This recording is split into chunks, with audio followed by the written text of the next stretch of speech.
Hi, everyone. Welcome to our Alexander Technique and Self-Care Workshop. My name is Joseph Driesen. I'm a director in the Office of Alumni Affairs. So great to see so many people this afternoon.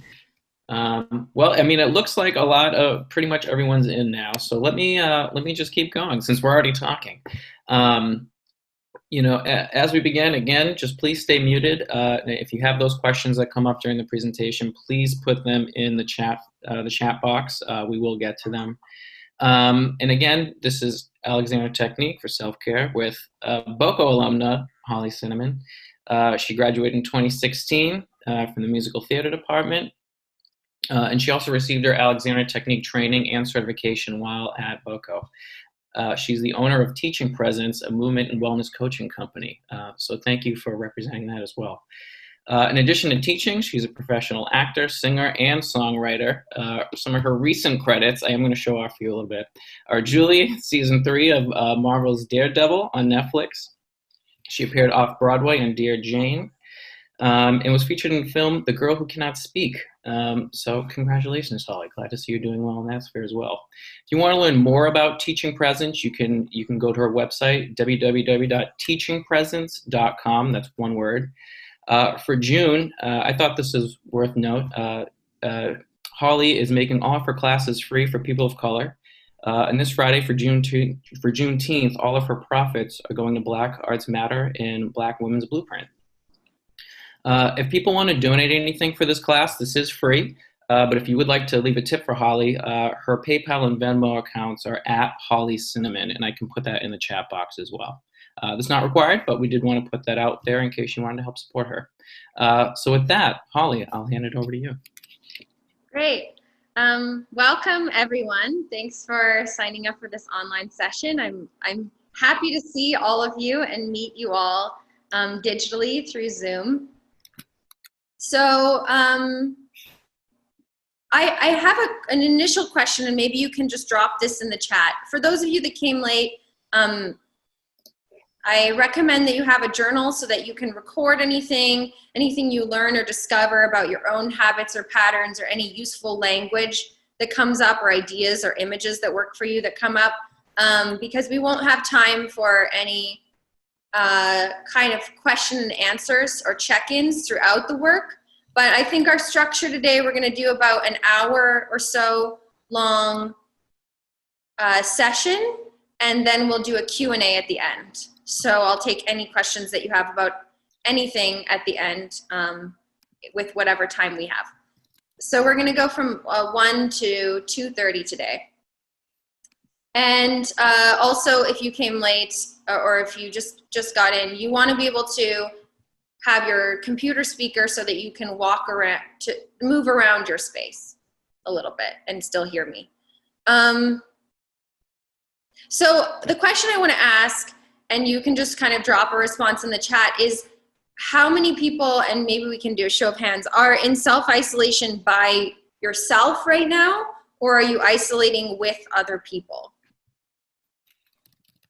Because one thing I think we're really being deprived of right now is human contact.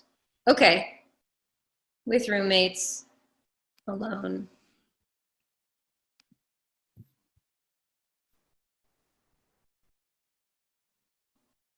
So most of us have some contact. So we're gonna look at today both a few things. One are, what are some tools that you can use to reorient yourself in space? What are some tools that you can use for self-care if you're not interacting with people as much and you're not receiving as much touch? And then lastly, what are some tools for you to set up your space, since we're doing a lot more things on camera and with the screen, to set up your screen so that you can still be in your body, you can still be orienting to your current surroundings, and how can you help your eyes continue to see in 3D when we're doing a lot of two-dimensional work with the screen. So that's the outline of our lesson plan. So one other question for the chat is, how many of you are currently working or taking classes or interacting with other people on your screen? throughout the day? How many of you would say you have increased screen time during COVID? Yeah. Yes. Great. Yeah, Zoom classes, everything is. So one thing that so just take a moment just to notice yourself. Here you are in your space in relationship to your screen. And notice that we're going kind of into our screens. Maybe there's a class going on in the screen, but you're also just sitting across, and you probably spend a lot of your time just sitting across from this flat surface that's emitting light into your eyes. And it's a two-dimensional surface. And as you look at it, notice the response that your body and your nervous system has to being in relationship to a flat glass screen emitting light.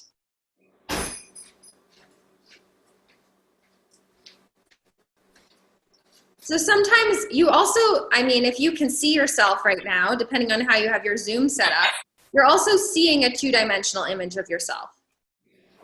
So just notice the impact that that has on your concept of your own body.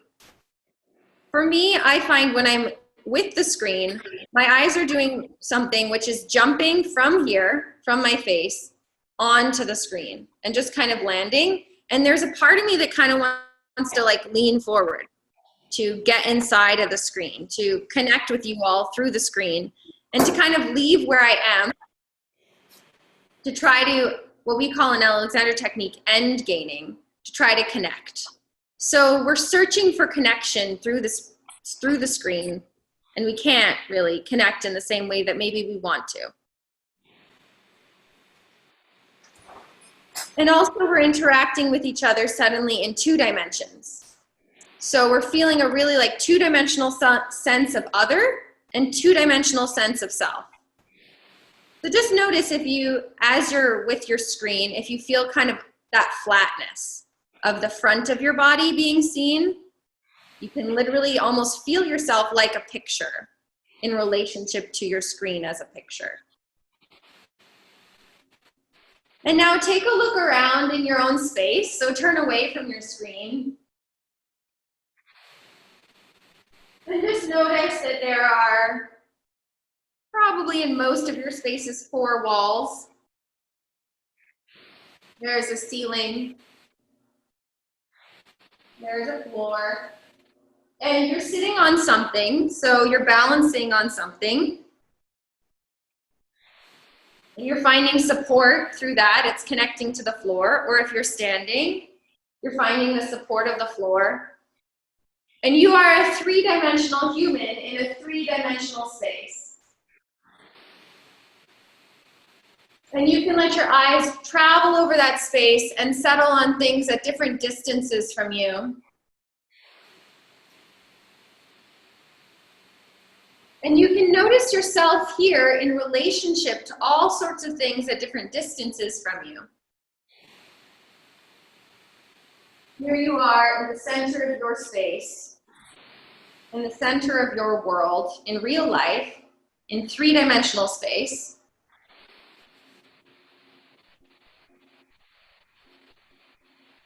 And this is what we call orienting. So this is what you do as an animal, all animals do this out in the wild. If you have a cat, you can really see this. They kind of jump down off, or they wake up and they just immediately orient. And wild animals are doing this all the time. Like, what is there? What is around me? What do I need to be aware of to know that I'm safe? And knowing where you are in space, knowing where you are in 3 dimensions, in a space around you, really helps your nervous system feel safe. But when we're spending so much time with the screen, that element of orienting starts to shut down because our eyes are connecting to a 2-dimensional surface. So just notice what might be happening with your breath as you shift away from the screen and you allow yourself to be fully in the space that you're actually in. And notice that there are certain things in this space that maybe you like more than others. Notice where your attention is drawn, what you might enjoy looking at, what you might enjoy feeling with your hands.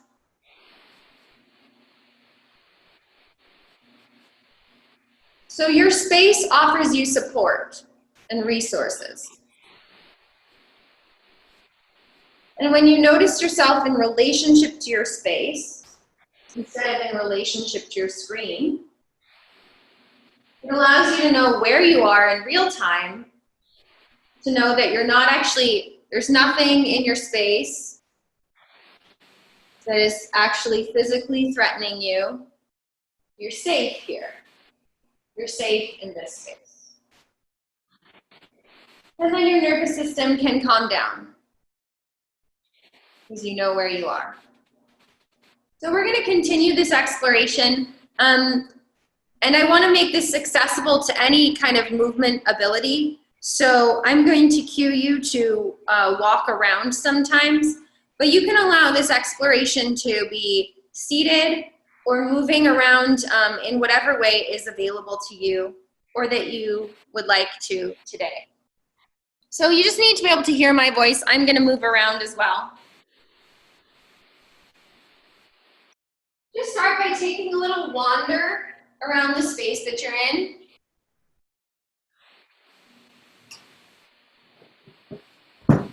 And notice where your attention immediately goes.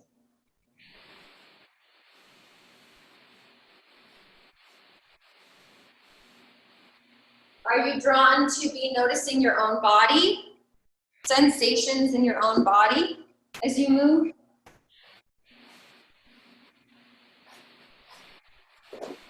Are there certain body parts that you notice more than others?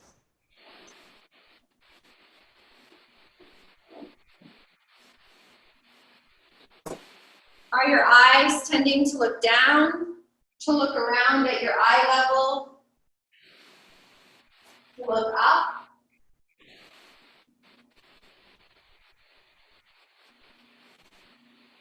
And for most of you, maybe all of you, you're in a space that you're familiar with.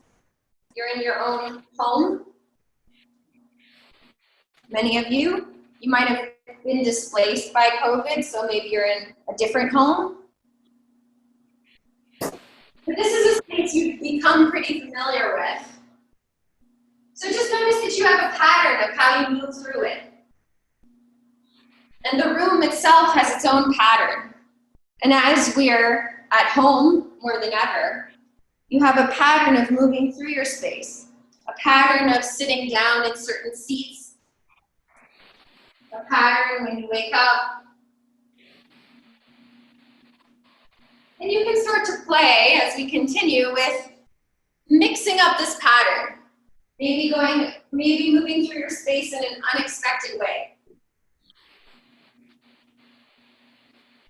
As we start to form habits, we become less aware and our nervous systems go on autopilot, and then we maybe start to kind of shut down. So if you're experiencing some pain or tension from being self-isolated, it makes sense because you're not experiencing your range of motion like you do when you're allowed to go out in the world.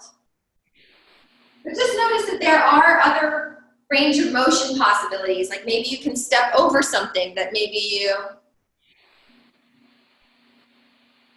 usually always walk around.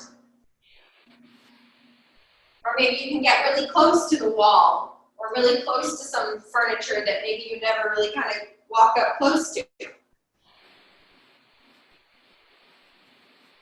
And also notice that in addition to kinesthetic and visual stimuli, you also have sound stimuli. So there are a million different places that your attention can be. Just in the exercise of moving around. You can be noticing your own feet on the floor. You can be noticing the movement of your arms. You can be noticing any of the things in your space. So just notice, what am I used to noticing as I move through this space, and what do I rarely notice? And sometimes taking note of things that you rarely notice can just give your nervous system an extra experience of presence.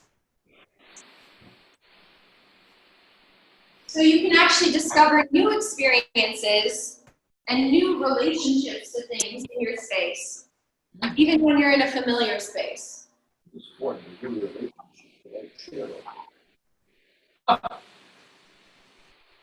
And now we're all going to begin to orient to some of the same things together. So we're going to start with the floor. So just take some time to notice the floor. And know that there are different ways that you can notice the floor. You can notice it through your feet. You can look at it. You can look at different parts of the floor. You can notice its color, texture. You can look at the whole size of the whole floor. And notice yourself in relationship to the floor. So you can notice the floor, and then notice that you're actually in a relationship with the floor. A gravitational relationship.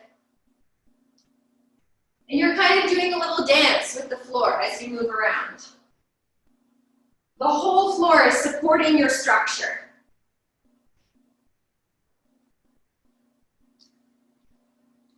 So notice the sense of yourself that you have when you notice yourself in relationship to the floor.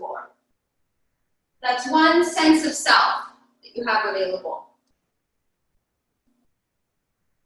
And now we're going to turn our attention to the ceiling and just notice yourself in relationship to the ceiling. Notice if you're immediately drawn to seeing color, texture, if you looked up right above your head, or you can see the whole ceiling. And notice your sense of yourself in relationship to the ceiling. Is that a different sense of self than yourself in relationship to the floor? And you can explore both relationships. Maybe go back and forth between them a little bit. So just by changing what you're foregrounding in your attention, you can actually change your experience of your own body.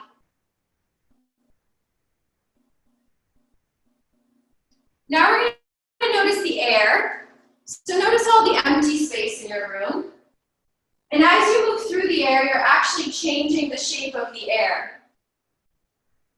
So if you want, you can give the air a color, if that helps to visualize it a little bit better. And notice that you're actually the negative space of the air, to use an art term. We often think of the air as the negative space, but you and everything in your room is the negative space of the air. So as you move through your space, you're actually changing the shape of the air. Notice the sense of yourself that that offers you.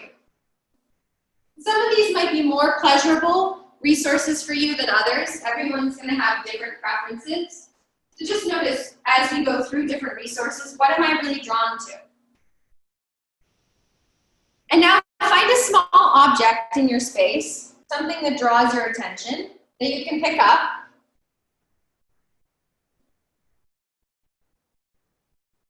And just pick it up and start to explore it. You can look at it, you can touch it.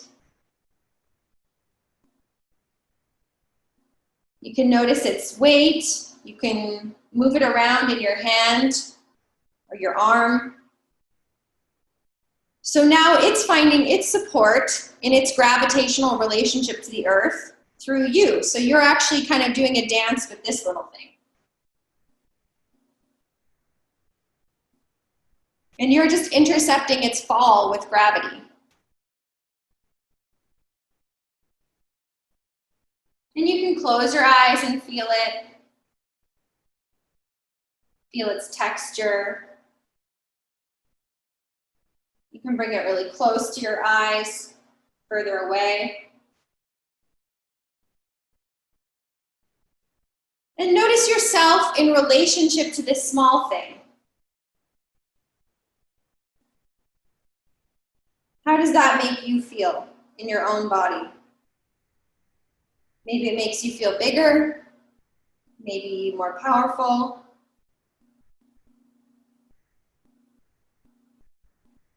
can be really nice right now to be in relationship to small things that can be in our hands that are within our reach.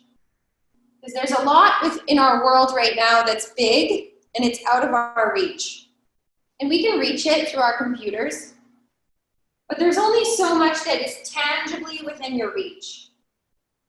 So just notice the pleasure of being with something that is within reach. And if you play an instrument, you might have this similar experience with your instrument.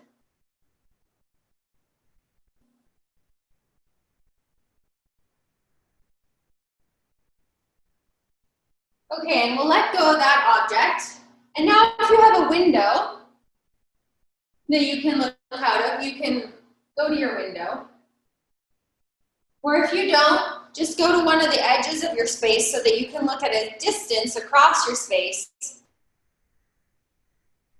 And choose something in the distance that you can see. And notice yourself in relationship to that. And you can include all the air between you and what you're seeing in your experience.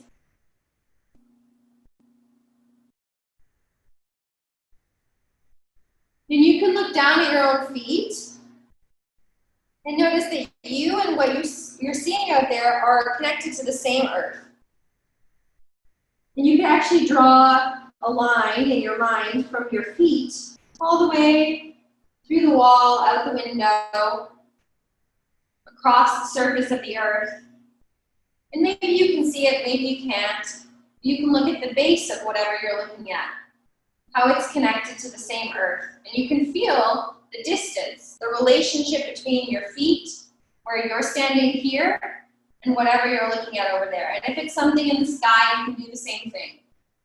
You're sharing the same atmosphere. There's all the air between you and whatever you're looking at.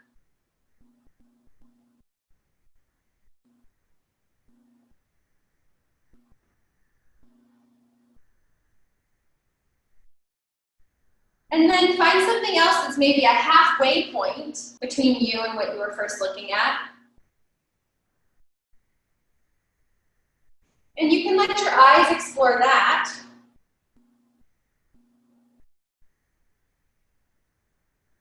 And notice that as you're with the second object or being, that the first thing that you looked at is still in your peripheral in the distance. And then you can shift your vision back to the first thing and notice that the closer thing, the halfway point, is still in your peripheral. And just play for a moment, noticing all different things at different distances in your field of perception. And as you shift your eyes from one to the other, you can still see what you just left in your peripheral.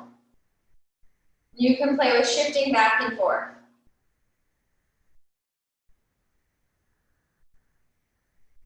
So I call this conscious depth perception. And depth perception is something that we lose touch with as we're in relationship to a screen. So just practicing knowing that you're in a three-dimensional field of perception, and you can look at things closer, further, and you can still see other things in your peripheral vision. Notice how that might shift your breath. Notice how it might shift your awareness of where you are in space, your sense of your own body and your verticality.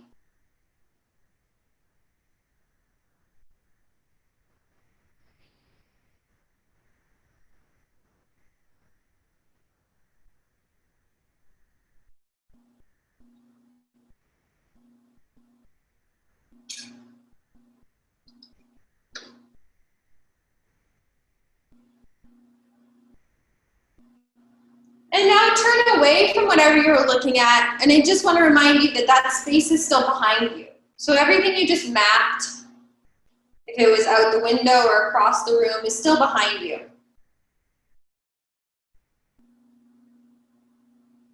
And you can now look at things at different distances in front of you and know that you're actually in a big three-dimensional space and you're at the center of your experience. And your head naturally turns from side to side, being led by your eyes.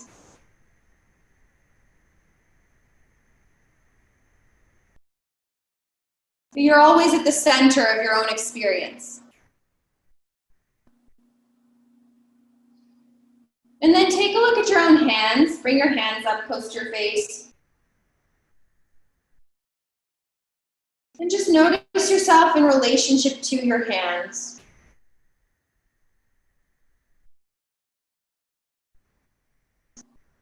And you can even think about your hands looking back at you.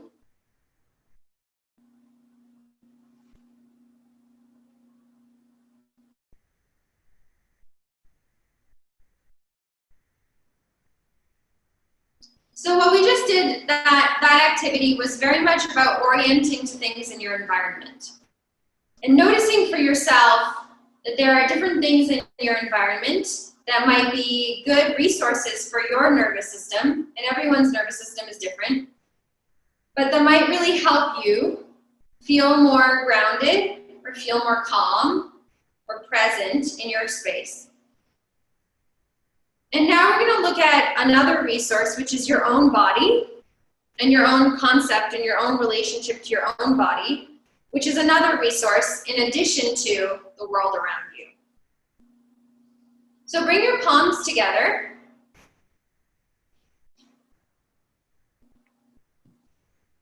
I'm going to come sit by my screen so you can see what I'm doing, but you can stay standing or sitting. And just take a moment just to notice your palms from the perspective, your hands from the perspective of your eyes.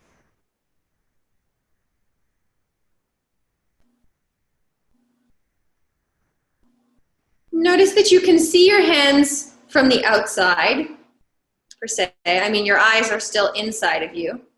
You can look at your own hands. You can see the surface of your hands. And then you can also perceive your hands from the inside. So you can actually feel from inside of your hands.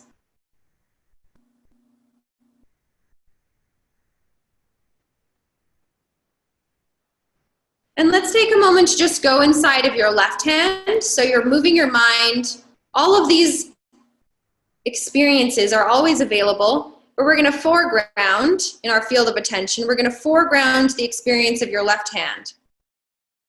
So you're almost putting your brain inside of your left hand and feeling your right hand from the perspective of your left hand.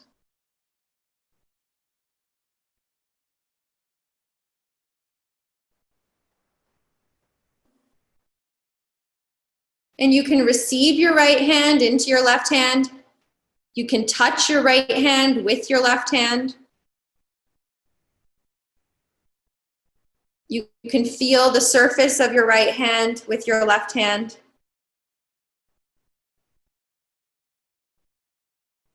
And then shift your mind inside of your right hand and experience your left hand from the perspective of your right hand.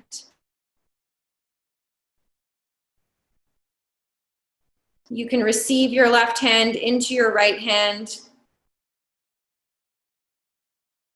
You can touch your left hand with your right hand.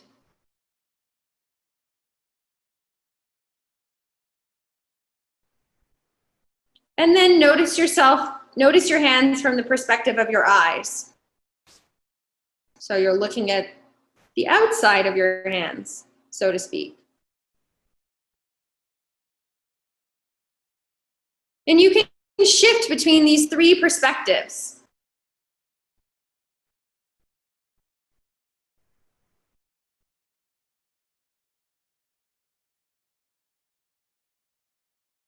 These are all you.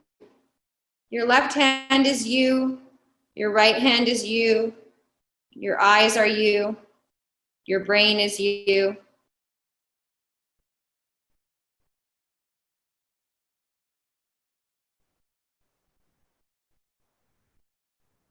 And you can play with all three perspectives at once. Notice that they're maybe not actually that separate. There's just all of these different things available to your attention.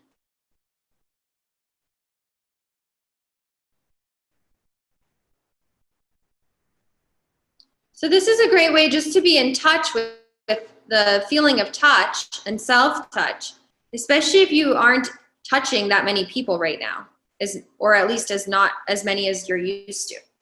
And now we're going to shift to place your hands on other parts of yourself. So maybe on your knee, on your arm.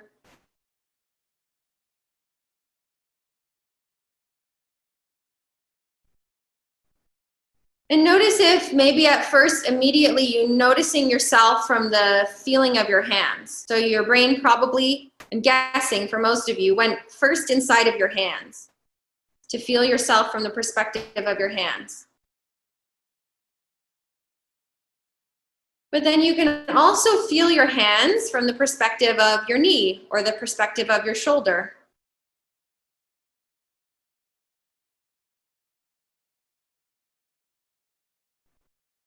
So you can actually touch yourself and be touched back by yourself.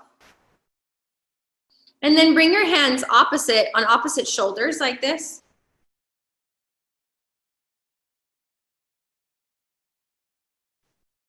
So your left hand is now touching your right arm.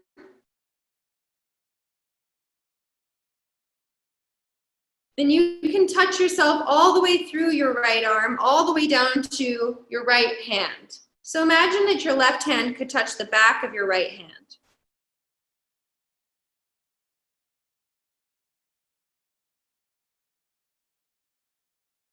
And can you touch your right hand through your right arm? And now your right hand is touching your left arm. And your right hand can touch the back of your left hand through your left arm. So essentially you're creating a figure 8 of touch.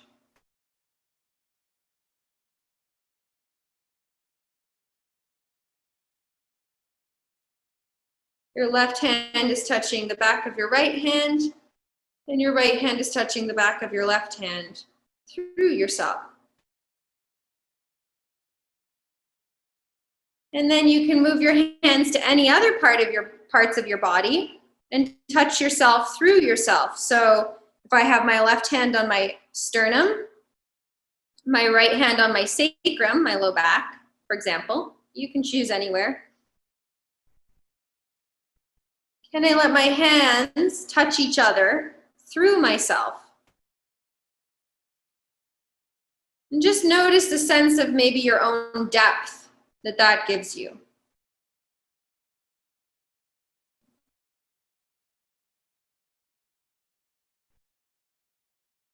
And you can keep experimenting with this with different parts of yourself.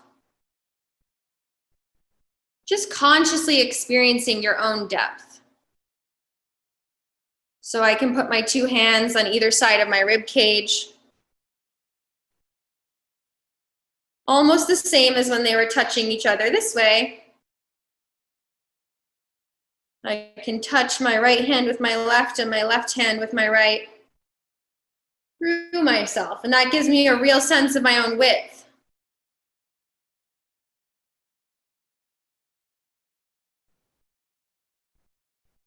So this sense of three-dimensionality can really start to get shut down when we're interacting with our screens all the time. And we might experience neck pain or back pain because we're leaning forward, maybe trying to get through the screen. And this direction of forward is the direction of social engagement. So as you pick up your iPhone, if you have your iPhone, you can actually grab it if you want. Notice that you hold it in front of you naturally, probably down and in front of you. And you socially engage right now largely with the world, having the world, so to speak, the people that you're engaging with down and in front of you. Which is different than when their whole bodies are standing in front of you. And you can feel their face, you can feel their chest, you can feel their feet in relationship to your feet. and you get a real embodied sense of your own verticality in relationship to their verticality. But a lot of our interactions are happening down and in front of us. So just notice even now, when you're with the screen, if you have a tendency to go down and forward, to try to go into the screen, to try to socially engage. Can you find some resources in your present environment that help keep you where you are in your own verticality? So some tools that I like to use, I try to keep a blanket. Yeah, I see some of you have objects, different things around my computer. Some things that are really nice for three-dimensional perception are to keep a plant or a mobile or something with a lot of texture. So I have a kind of fuzzy blanket right here. This really helps me have a sense of depth and a sense of where I am in space when I'm engaging through this Zoom social engagement mechanism. So think about what are some things you could put around your computer, around your Zoom workspace or your computer workspace that are really three-dimensional,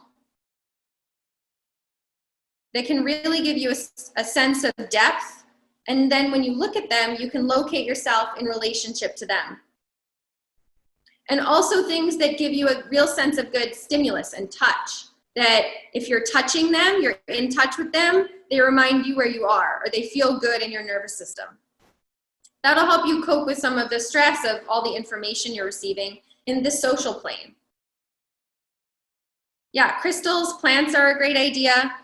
I have a big, maybe I can show you, I don't want to make anyone dizzy, but I have a big like rock.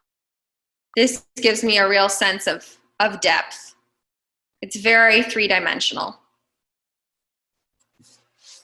So I want to talk a little bit more. We're going to explore our spaces and find some resources of different textures.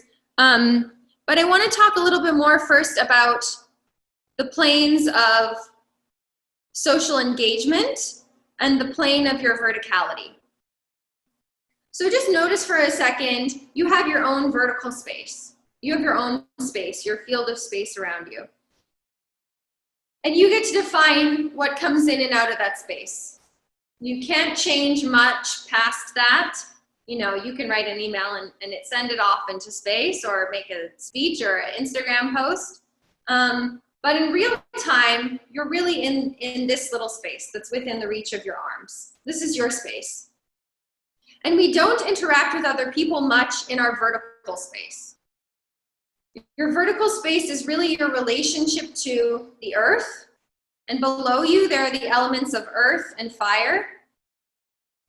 You know, there's the lava core, there's the crust, the mantle, there are plants and roots below you. And then above you are the elements of air and water. So there's the sky with clouds and water is always moving around. And that is what you're mostly interacting with in your vertical plane. And you started off small on the ground, and you slowly came up to standing, and then eventually you'll go back down and you'll be reabsorbed into the ground just like we all are. So your vertical plane has your life cycle in it.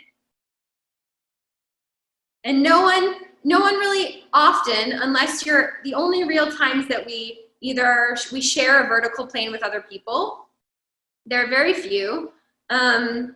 I guess if you take an airplane, you might moment by moment be over someone else's vertical plane. If you're in a intimate relationship and you lie down or you cuddle or you're in bed together, you might share each other's vertical plane. If you do any kind of specific gymnastic or weight-bearing activities where you lift someone on your shoulders, then you might be in each other's vertical plane. Maybe if you go rock climbing and you're right under someone. In other words, it's pretty rare. Mostly we're engaging with each other horizontally. And right now, we're mostly only engaging with each other forward. Everyone, I don't see a single person when I look at the screen that's like turned to the side and looking over their shoulder at the camera, or turned away and looking behind. It's just not what we naturally do, for obvious reasons. But that means that a lot of us are spending a lot of time right now leaning forward. And what that does is your back is then having to grip to try to counterbalance your weight that's falling forward. So if you're experiencing low back pain from Zoom, just notice, or from being on your computer, notice how much you're leaning forward. And can you allow yourself instead to remain over your center, and your spine is actually in the center of your body. So take a moment just to rock, to sway. We naturally spiral like this. This is how we're designed. We naturally spiral. Take a moment to spiral and know that your spine is actually 2 to 3 inches inside of you from your back. So if you were to look at an image of a spine, I could share one with you for us all to look at, since they're doing masterclass style. This is a diagram of the human spine. This is from the back, and this is from the side. And these are called your spinous processes, these little things that stick out here. And notice in your lumbar spine, which is the bottom, so your ribs are connected to the thoracic spine, which are these 12 ones here. And then this is your neck, your cervical spine. There are 7 vertebrae here. And then there are 5 lumbar vertebrae down here. And the difference is the 12 in the middle are the ones that your 24 ribs are connected to. And look how long these spinous processes are for your lumbar spine. So that means that if I touch my back and I feel those little knobs that I think of as my spine, you're actually just touching this part that's sticking out, about 2 to 3 inches from the front. So where your support of your spine is actually 2 to 3 inches inside of you. So just notice that. Can you rotate around your spine as though it were 2 to 3 inches inside of you?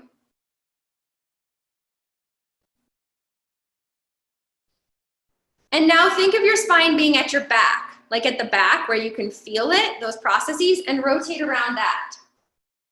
And notice if there's any difference in your range of motion.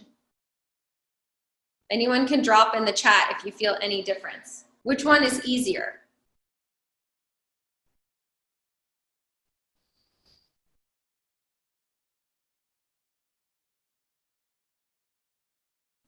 And your spine, yeah, 2 to 3 inches in is easier, someone said. So when you're thinking of your spine at the back, you're actually having to do a lot of work in your back muscles to try to pull yourself back around your spine that you're thinking is further behind you than it actually is. And when you let it to be in your center, your back muscles can actually release. So just notice how that feels, locating your spine a bit further forward than you're used to.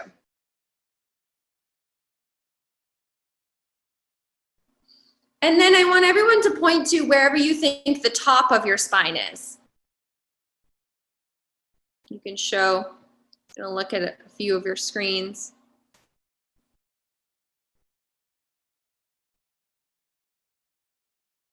Yeah, most people are pointing up at the back here. Maybe that little divot, that little hole that you can feel, that little indent that you can feel. Yeah, everyone's pointing at about the right height. But your spine, if I were to point to it, I would point between my ears because it's actually that far forward.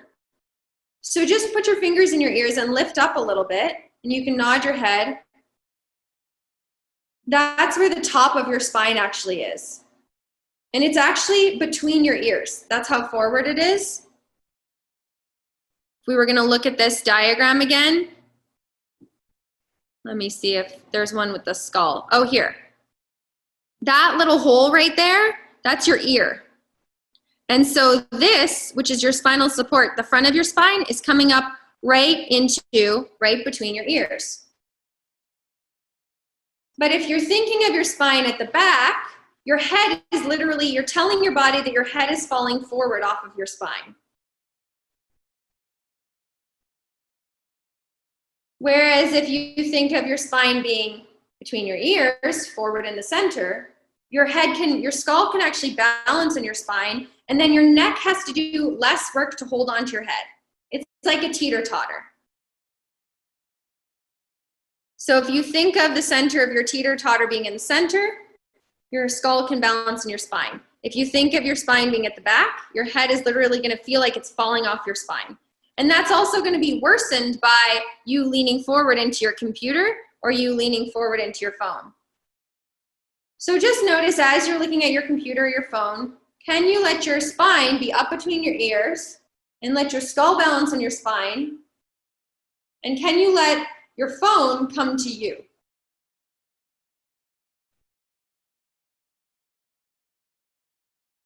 Can you let your computer come to you?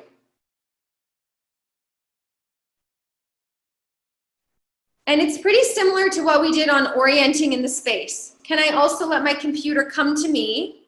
Can I let whoever I'm talking to on Zoom or whatever work I'm doing or whatever I'm receiving on the news, can it come to me and I can stay in my own space and not have to lean forward, which is going to make my back and my neck. I'm seeing some comments in the chat like, whoa, very cool. Yeah, it can be radical how much we can shift just by how we're thinking. And that's what Alexander technique is. We call it thinking in activity. So how are you conceptualizing of yourself? What are your patterns of thinking and of use and of movement that are habitual and unconscious that might gradually cause you pain? And hopefully today I'm giving you a few different ideas, a few different tools in terms of language, in terms of thought that you can record for yourself, that you can say, what if I notice myself in relationship to that tree and do some conscious depth perception? Or what if I locate my spine 2 to 3 inches forward and just take, a 5-minute break throughout your Zoom call? Or what if I orient with these plants around my computer? All of these things to help you come back to the center of yourself and to help your nervous system be able to locate you in 3-dimensional space and you at the center of your experience instead of leaning forward. Because then what I tend to do when I get caught in that is I'm leaning forward, I'm socially engaging, and then at some point I just have to slam my computer screen down and get away and fully disconnect, almost like a flight response. Like a trauma flight response, which is like I'm engaging, then I'm fully disengaging, and like flight response, drink a bottle of wine and watch Netflix and try to disappear from the world. And that is valuable. We all need to have permission to do that. And often I do a conscious flight response and I say, does my body need flight response right now from this social engagement? Sure. And then other times, I want to be able to just observe. So I think of my day as having 3 ways of being with the world. One way is engage. And I try to engage from here and not go forward. But can I engage from here? Can I do my work from here? Can I interact socially? Can I make a petition? Can I email my mayor from here? And then step 2, option two, not step, because they aren't linear. Option 2 is, can I just observe? Can I be with this from a place of observation and not engagement? Kind of a halfway point. And option 3 is disconnect. And I give myself permission to do all 3 throughout the day consciously. Can I consciously say, okay, now it's time for disconnection. I've done my engagement of today. And for me, when I disconnect from this, then I can connect back to my instrument or to my space or to a tree or to myself, to my hands. So I've offered you a lot of tools. There's one more exercise I would really like to offer you. And all of this, I want to just say, take or leave it. This is a master class. We have an hour and a half. I'm just throwing a lot at you. So just know that today you only need one thing that sticks. If you have 2 or 3, Great. 2 or 3 phrases, 2 or 3 practices, 2 or 3 ideas that I can say, oh, I can locate the top of my spine between my ears and that reduces my neck pain. Or I can notice myself in relationship to the ceiling and that gives me a sense of my verticality and I'm no longer only moving forward into social engagement. So I can stay with my vertical and then notice I have the choice around how much I engage or disengage horizontally, because this is where our lives happen, mostly in the horizontal realm. You know, you move forward and back, you grab things, you eat things, you push things away, you use your hands forward. A lot of things happen forward. The vertical space is just you with you. So I need to give myself permission to engage horizontally and have that be a choice, and also disengage horizontally and just be with myself vertically. And that gives me a sense of freedom to receive without it being overwhelming. And to know I have the choice about how much I want to push back. And if you're really interested in these directions, I have a class on Thursdays that's all about gestural healing of trauma responses and like pushing back and like shushing vertically. And we talk about the vertical direction of like fire and earth below us and sky and air and water above us. And then we do gesture that we don't get to complete right now because we're just doing everything virtually. Gesture of like, my trauma response told me it was a flight response. So how do I complete that in my body? Or it was a fight response. How do I complete a fight response in my arms? It's okay that I had it. It's not okay to punch somebody in the face, but it's okay to want to. And it's okay to complete that through movement by yourself in your own space. Okay, yeah, there are a few people that I'm sure in the world that I'm sure that we all want to punch in the face sometimes, and that is okay. Right now, there are many good reasons. Okay, but we won't. We'll just punch the air and then write petitions. Okay, I'm getting down off my soapbox. So one last thing I want to do, and this is for your eyes, because we did a little work on locating yourself, integrating your visual system with your kinesthetic system when we were looking out the window and looking at depth perception and orienting with different things. But I just want to talk about, we're gonna do a brief exercise on different ways to perceive, because I think our eyes are one of the things that are suffering the most right now from this increased screen time. So let's go on another little adventure. You can leave your screen, you don't need to look at it. And you can lie down somewhere for this, or you can be moving about your space. Actually, I am gonna cue you to pick up some things and touch them, so you wanna be able to move. But you could probably do this seated, but give yourself a break from the screen.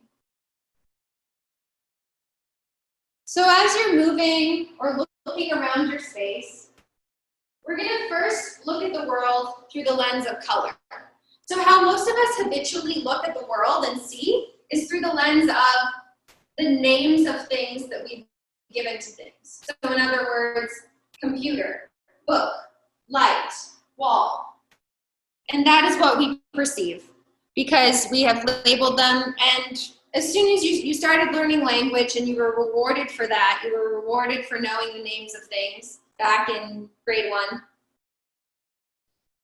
And then you started to perceive the world through that filter of how it is named. And I could also go on a long tangent about how that shapes how we perceive things and how some of the major problems we have right now in our world are because of the idea that by naming something and othering it or labeling it something, that reduces our experience. So we're just going to look at some other filters or lenses beyond labels. So looking around your space, the first lens we're going to look through is the lens of color. So just notice the color of everything in your space. And if you were going to organize things based on color, what would be the groups? So maybe everything that's blue is a group, everything that's green is a group.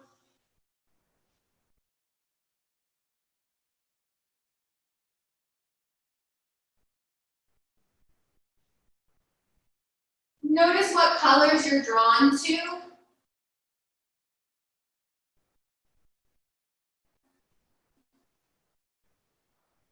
Notice that some things might share color as a shared quality that you might not otherwise group together.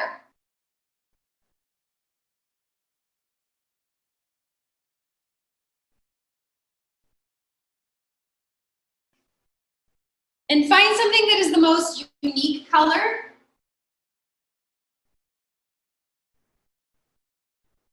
The most different. And what else in your space is the closest to that color?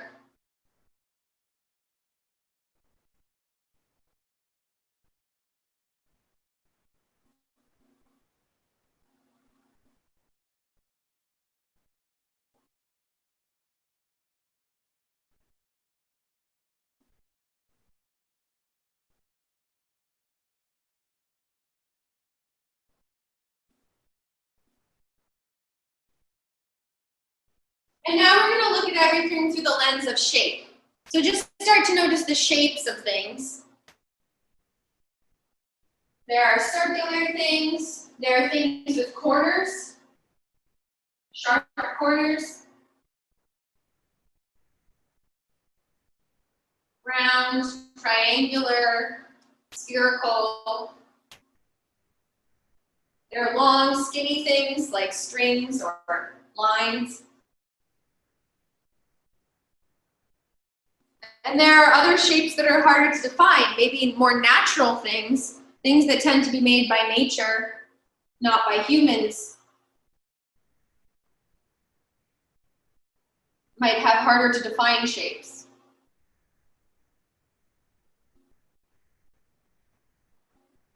And you can notice shapes within shapes. So sometimes one thing, you look at it, the full size of it, it has one shape, but then if you look at different parts of it, it has other shapes. Like a book might look like a rectangle or cubic kind of shape, but then if you look at the pages, they're kind of linear. They're like straight lines, depending on how you look at it. And find the strangest shape, the most unique shape in your space.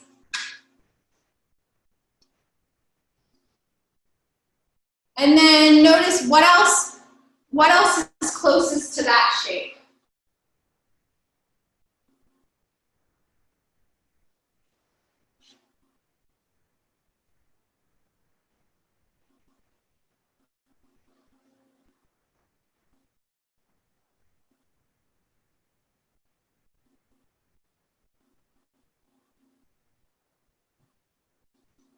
And now we're going to notice everything through the lens of texture. And you're welcome to touch things, to feel them. What are the different textures? You can also notice just by looking at things, you can actually already imagine what they would feel like to touch.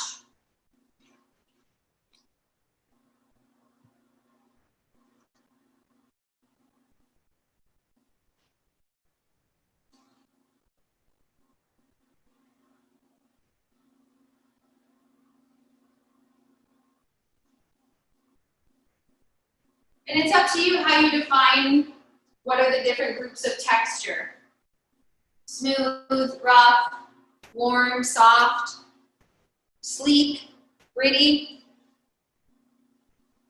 And what's the most unique texture in your space?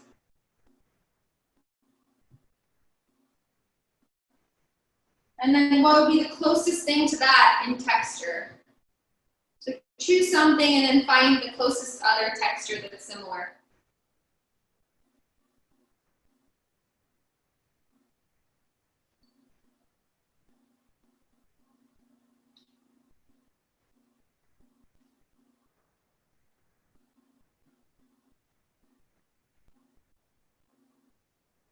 Notice what kind of textures you're really drawn to. What textures do you really enjoy?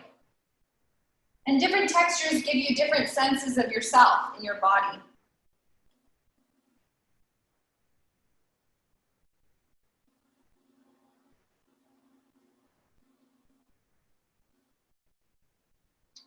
And now we're going to look at everything through the lens of size.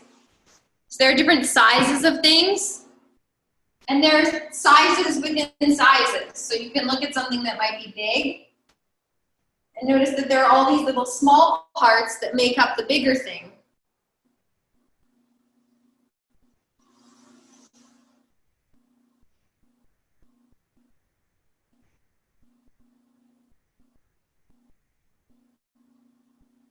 And you can search for the smallest and the biggest thing in your space.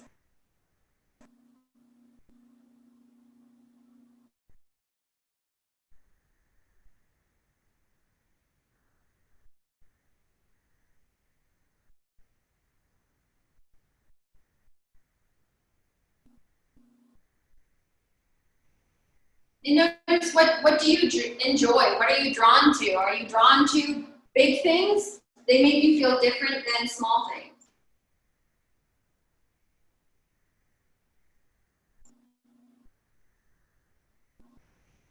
And then lastly, we're going to notice everything through the lens of density. So how tightly packed. This also has to do with weight. Usually heavier things are denser. What are some of the densest things and some of the least dense? Probably the air is the least dense. What's the second least dense thing in your space?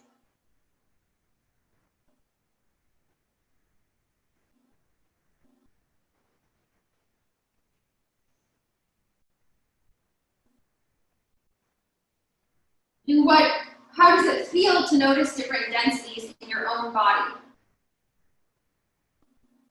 Are there certain densities of things that you're really drawn to that give you maybe a sense of being more grounded or more free?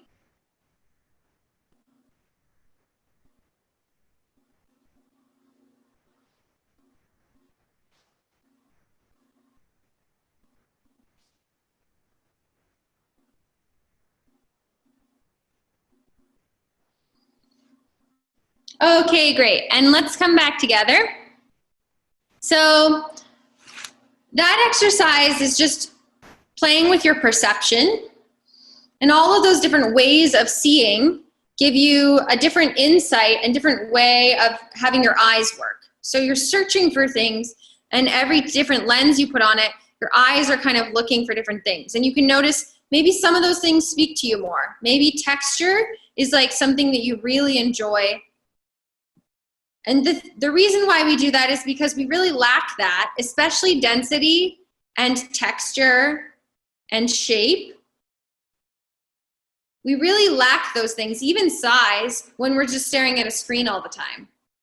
So it's really nice for our eyes to go on a journey like that, where we can experience things that have density, that have texture, that have three-dimensional shape, and stimulus for our nervous systems, and then experience ourselves in relationship to those things, not just in relationship to a flat screen of light. So you can play throughout your day, like what are some different textures and densities that I really enjoy that help me in my body feel myself in a way that's pleasurable for me.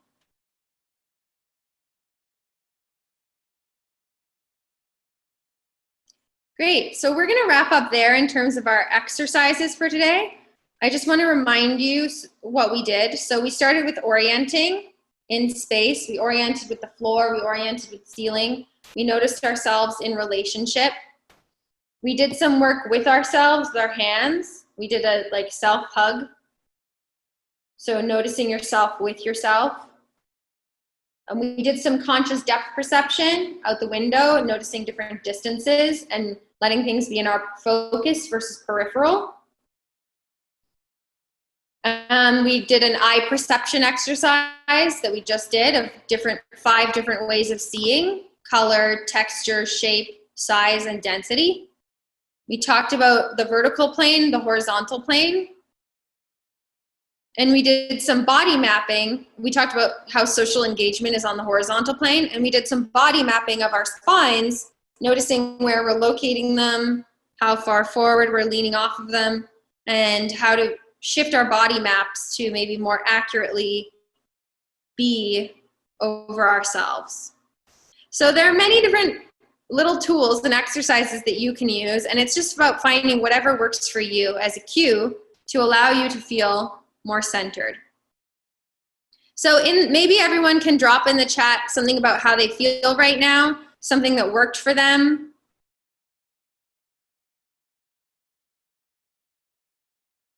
Does your body and do your eyes feel any different? Do you feel energized, tired, calmer, confused? And then we'll move into our Q&A. Very present. Yeah, I can say a little about how these exercises influence my experience of listening and creating music. So I'm seeing, I'll say that in a minute. Less drained, tired, but more calm, balanced, energized, present, aware, lighter. I really enjoyed the conscious depth perception activity. Keen body awareness, more balanced, grounded. The left hand, right hand eye exercise felt weirdly good, like tingly. Yeah, it's a cool one. I like doing it with different body parts and noticing what is the perception of my rib cage of my hand. If I put my hand on my rib cage, not just can I feel my rib, but how does my rib feel my hand? And it can actually wake up parts of my body that I never really perceived from. You could even do that with your instrument, you know, then you could put your instrument on your rib cage and then feel your instrument from the perception of your rib cage, or like on your leg. I don't know. Just play with it. But it's going to wake you up, you know, it's going to, what is your weekly class on Thursday? So this is so powerful. Thank you. I especially appreciate the horizontal, vertical, and 3 types of engagement.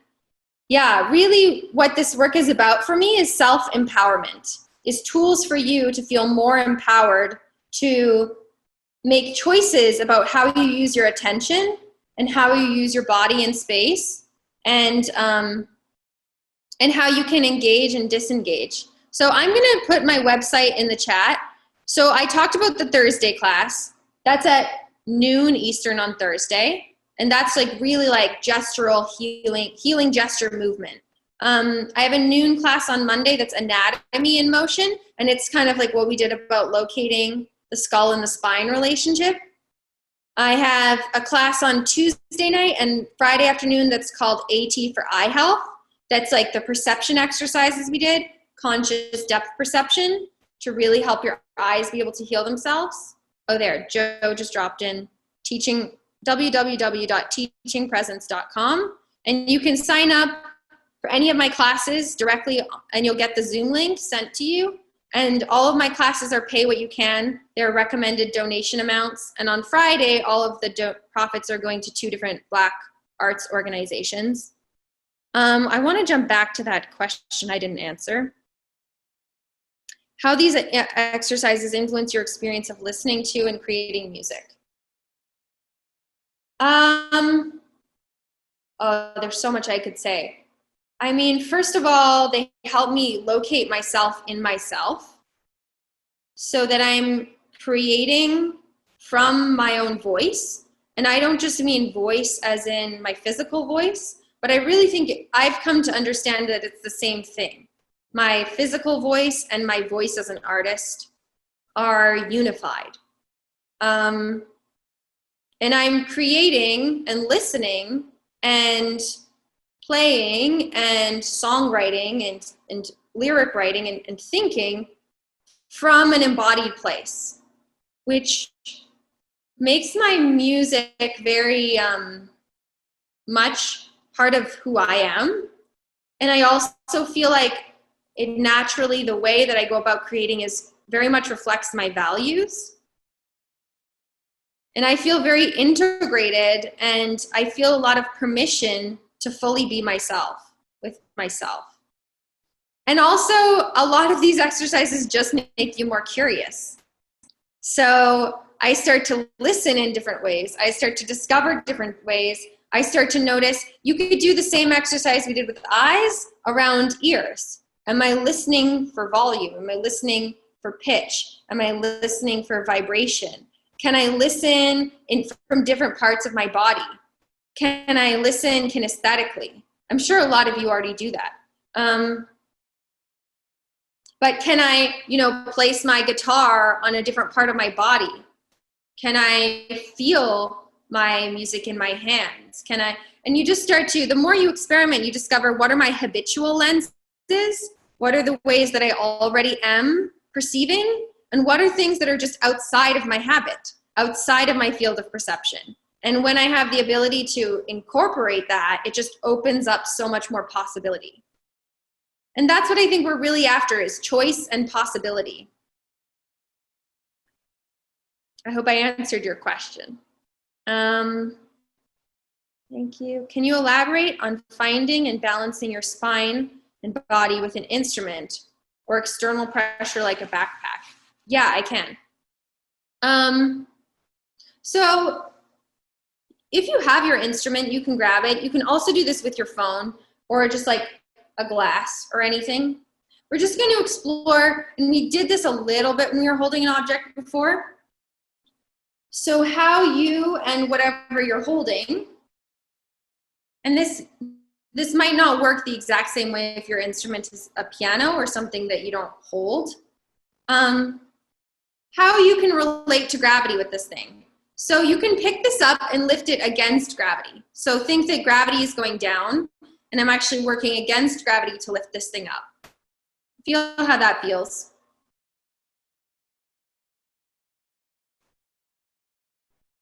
And now I want you to think that gravity is actually keeping this object in your hand. So it's falling, and you're just intercepting its fall. So actually, gravity is helping it not float away. You're just looking at the same thing from the opposite angle.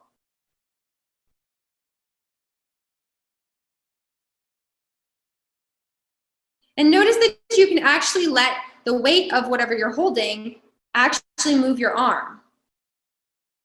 So instead of working against its weight, you can work with its weight. And your system is actually counterbalancing with this. So you're in kind of a dance with gravity, with what you're holding. And now I want you to be able to kind of put down and pick back up whatever it is. So if it's your instrument, find a spot where you feel comfortable putting it down and picking it back up. So you're just going to set it down, and now you're going to pick it up from your fingers and hold it from your fingers. Notice what that feels like. That's one way of holding something. And now you're going to put it back down. And now pick it up from the palm of your hand. And let it counterbalance with your hand, with the palm of your hand.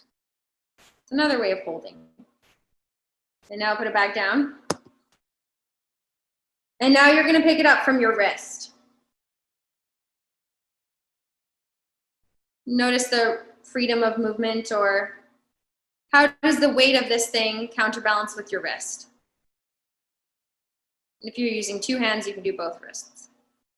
And then put it back down. And now you're going to pick it up from your forearm. And let it counterbalance with your forearm. This is what we call thinking and activity. And how does that change how you relate to this? And then put it back down.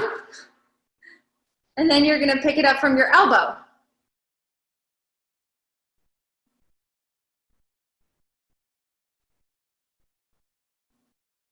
Notice it's counterbalancing with your elbow. Maybe there's a different kind of movement that's happening.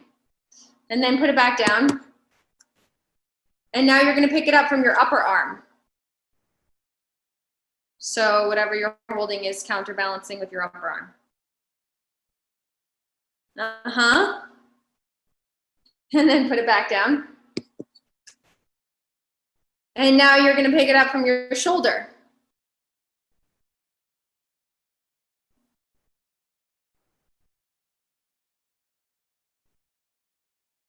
Maybe you feel even more movement through your body. And then put it back down. And now you're going to pick it up from your back. Can you let this counterbalance with your back?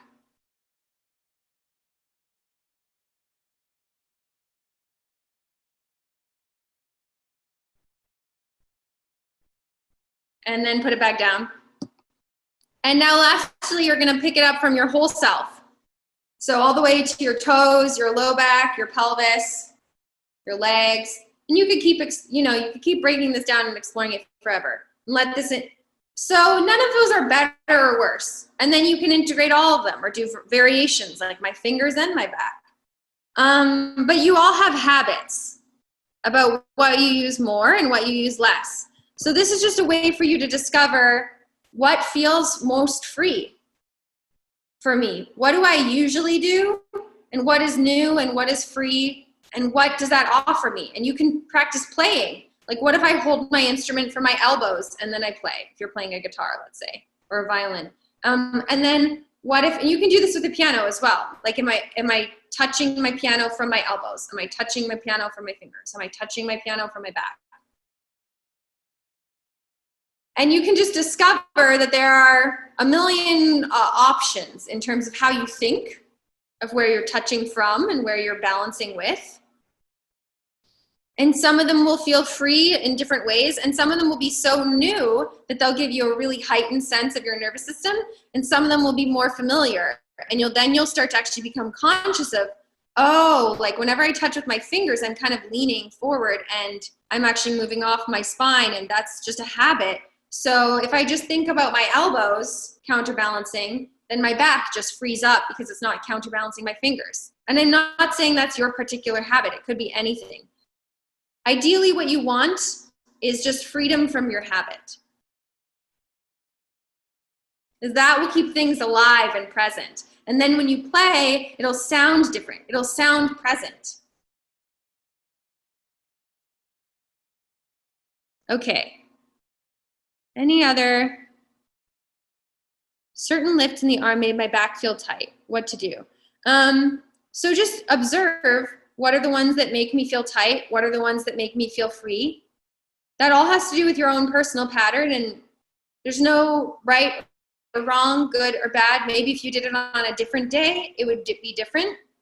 But I want you to just start to research what are the things that make me feel better, and just focus on those. Because if I'm freeing from my elbows, my back will eventually start to free. You know, that can translate. Your whole body is connected. So maybe certain of these actually access a pattern of tension. You know, when I think about my back, I am using my back in a way that's not helping me. So then just let that one go. And you might find that that changes if you start using your elbows, let's say, and then over time you realize, oh, now I can use my shoulders, and my shoulders actually feel different. They actually feel more free because of all that stuff I did with my elbows actually freed my shoulders, and now I can think of my shoulders moving differently.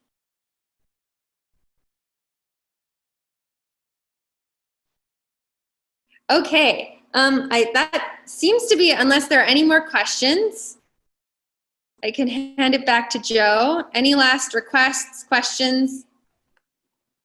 I guess I'll say I also offer private coaching, and I do a lot of private coaching with musicians and with people that, especially if you have, wrist pain, back pain, and we look at your unique pattern. And then my group classes are more like this, where we go through a series of exercises together, and then it's kind of your time to record and research for yourself, and then apply on your own. And some students like to do a combination of both, where they take group classes and then they do their own, and then after a few weeks of group classes, they book a private lesson and say, this is what I've been experimenting with, and I find that have this pattern with my wrist that I discovered, and then we troubleshoot solutions for you.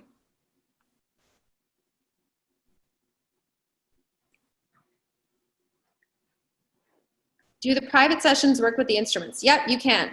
I do private sessions with so now it's so nice, people are at home. So sometimes I do a private lesson. I have a student who has wrist pain, and she gets it when she's on her computer, and she gets it when she chops vegetables. So we literally have a session scheduled in her kitchen where she's gonna prep vegetables, and we're gonna chop vegetables, and we're gonna look at how does she think of holding the knife, and how does she think of carrying the vegetables, and how does she think of the chopping motion, and how can she think differently about her own use to not have that pain.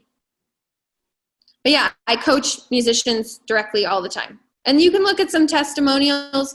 On my website, it's mostly testimonials from actors and singers, but I also have a few testimonials from pianists. And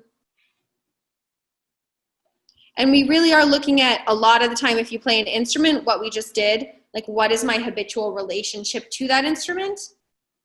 Not just in my arms, but like in my whole self. Or where do I even think of the music being? Do I think of the music being in the instrument? Do I think of it being out here? Do I think of it in my ears? Do I think of it on sheet music if I'm using, like where am I even, and where am I locating my body in relationship to the music or in relationship to the, there are many facets of like all of the habits you can have that we can explore.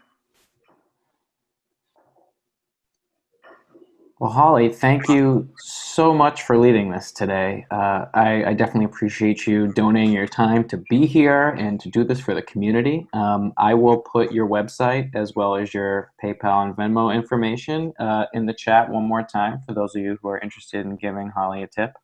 I will follow up with an email to you all tomorrow, which is some next steps, links to our future events. If you have any feedback, please feel free to email me or the Alumni Affairs inbox, which is alumniaffairs@berklee.edu. With that said, Holly, thank you again so much. This is wonderful. And thank you everyone for being here today. Thank you, everyone. Nice to meet you.